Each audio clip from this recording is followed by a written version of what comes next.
Chapter 4, Mishnah 8. The next dispute between Beis Shammai and Beis Hillel appears in Yevamos 1:4. If a married man dies without children, there is a mitzvah for one of his brothers to marry his widow, Yibum, or free her to marry others through the ceremony of chalitza, removal of the shoe.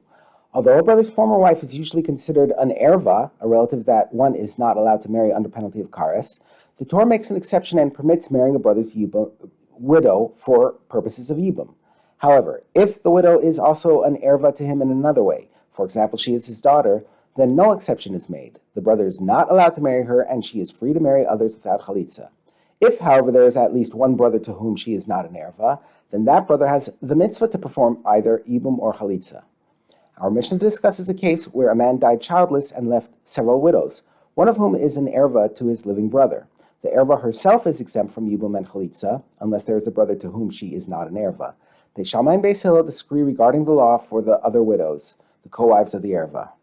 Beis Shammai permit the co-wives of an erva to the brothers. That is, they rule that a brother may perform yibum with his erva's co-wife. Therefore, even if he is the only living brother, she may not marry others without chalitza.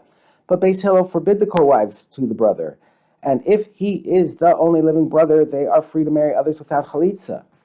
The Mishnah notes some other practical consequences of this dispute. If one of the co-wives of the erva performed chalitza with the living brother, Beis Shammai consider this to be a meaningful chalitza, and therefore disqualify the co-wife from marrying into the kahuna, that is, from marrying a Kohen. But Beis Hillel consider this to be a meaningless chalitza, since it was unnecessary, and therefore consider her eligible to marry a Kohen. A second consequence, in which the reverse is true, Beis Hillel disqualify her, and Beis Hillel consider her eligible. If one of the co-wives was taken by the brother Yibum and he then died, Beis Shammai consider her eligible to marry a Kohen, since this Yibum was entirely permitted. But Beis Hillel disqualify her from marrying a Kohen, since the Yibum was forbidden. And a woman who cohabits with a man to whom she is forbidden is rendered a zona and thus forbidden to Kohanim. This dispute created a situation in which the Kohanim from Beis Shammai might be concerned about marrying a woman from the families of Beis Hillel, and vice versa.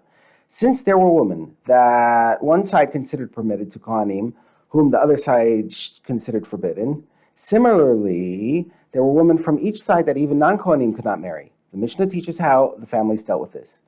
And even though Beis Hillel disqualifies certain people from marriage and Beis Shammai consider them eligible for marriage, so families on each side of the dispute included women that its own side considered permitted, but the other considered forbidden. Beis Shammai did not refrain from marrying women of Beis Hillel, nor did Beis Hillel refrain from marrying women of Beis Shammai, because they always told each other about women that the other side would consider forbidden, so they would not marry them. The Mishnah further illustrates how disputes between Beis Shammai and Beis Hillel did not negatively affect their interaction.